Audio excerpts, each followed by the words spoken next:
এক জঙ্গলে এক সিংহ ও এক শিয়াল বাস করত। খুব ভালো বন্ধু ছিল তারা। শিয়াল তাকে বলল, বন্ধু, আজকে তোমাকে একটা জায়গায় নিয়ে যাব। সেখানে গেলে তুমি খুব সুখ অনুভব করতে পারবে। এমন কিসের জায়গা যেখানে আমাকে এত সুখ দিতে পারবে? আছে আছে, চলো, আমার সাথে গেলেই দেখতে পাবে। খুব সুন্দর একটা জায়গা, তোমার মনেও ধরে যাবে। আর মনে হয় না তোমার এই গুহায় আসতে মন চাইবে। বিশ্বাস করো বন্ধু। আচ্ছা ঠিক আছে, তোর কথা যেহেতু এতই মধুর তাহলে তো যাওয়া যায়, কারণ তুই তো আমার খুব বিশ্বস্ত একটা বন্ধু। চলো চলো, দ্রুত যেতে হবে, আবার বেলা হয়ে গেলে সেখানে সৌন্দর্য তুমি উপভোগ করতে পারবে না। কি বলিস তুই? বেলা হয়ে গেলে আমি সৌন্দর্য উপভোগ করতে পারবো না? তাহলে সেখানে আর সুখের কি আছে? কারণ আমি তো সুখ খুঁজি রাতের বেলায়। বন্ধু, এত কথা না বলে এখন যাওয়া যাক। দেরি হয়ে গেলে কিন্তু সমস্যায় পড়ে যাব। আচ্ছা ঠিক আছে, ঠিক আছে, চল তাহলে।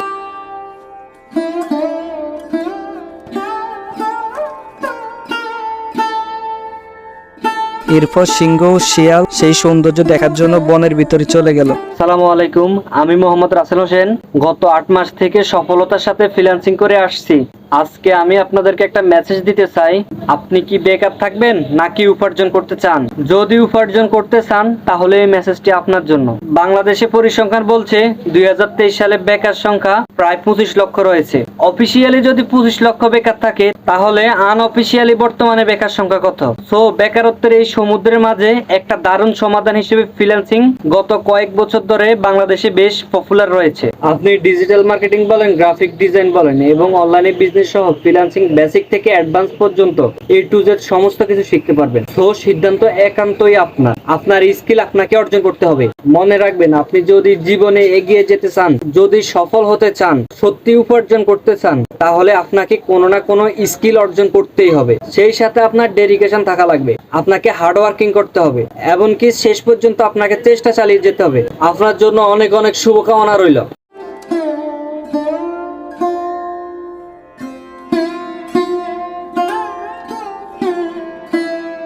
তারপর শিয়াল সিংহকে ঘুরাতে ঘুরাতে একটি কুয়োর কাছে দাঁড় করালো। তারপর বলল, এই যে বন্ধু, তোমার সুখের জায়গা হচ্ছে এটা। কি বলিস? এটা তো একটা কুয়া, আরে কুয়ার ভিতর আমার কাঙ্ক্ষিত সুখ আসবে কোথা থেকে? আরে বন্ধু, একজন ঋষি বলেছিল এই কুয়োতে যে জাপ দিবে সে নিজেকে রাজা মনে করবে। তাই তো তোমাকে এখানে নিয়ে এসেছি, যাতে এখানে জাপ দিয়ে নিজেকে রাজা মনে করো। আচ্ছা তাই নাকি? তুই কি আমার সাথে যাবি না?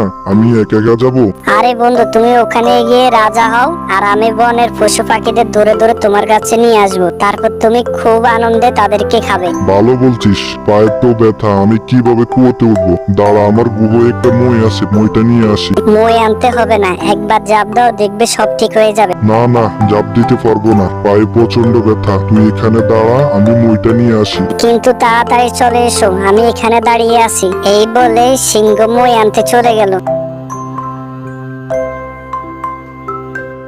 দুষ্ট সিংহ, তুই মই আনিস আর যাই আনিস, কুয়োতে জাপ দিলে তুই মর। তারপর তোকে আমি বসে বসে 7 দিন খাবো, তখন বুঝবি রাজা হওয়ার মজা কি। শিয়াল যখন এই কথা বলছিল তখন কুয়োর ওই পাশে থাকা একটি বাঘছানা এই কথাগুলো শুনে ফেলল।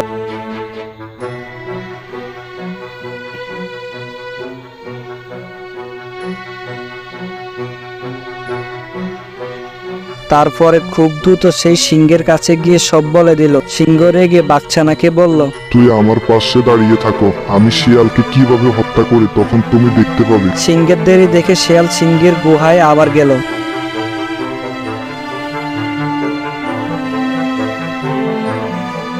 কি হলো বন্ধু, এত লেট করলে হবে? বেলা গড়িয়ে গেল। তুই আমাকে ওখানে নিয়ে গেছিস হত্যা করার জন্য। তোকে আমি বন্ধু ভাবতাম, আর তুই আমাকে হত্যা করার জন্য এখানে নিয়ে গেছো। 7 দিন বসে বসে আমাকে খাবে, তাই না?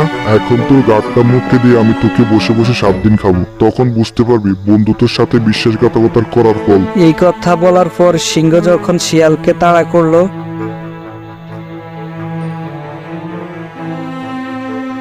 তখন শিয়াল দ্রুত পালিয়ে গেল। এরপর সিংহ সেই বাঘছানাকে ধন্যবাদ দিল আর বলল, তুমি না থাকলে হয়তো আমি বিশ্বাসঘাতককে চিনতে পারতাম না। সে আমাকে সত্যি হত্যা করে ফেলতো। একটা বিশ্বাসঘাতক থেকে যেত, আমার কাছে থাকবে আর কেউ তোমাকে কিছু বলবে না। কেউ তোমাকে কিছু বললে আমাকে বলবে।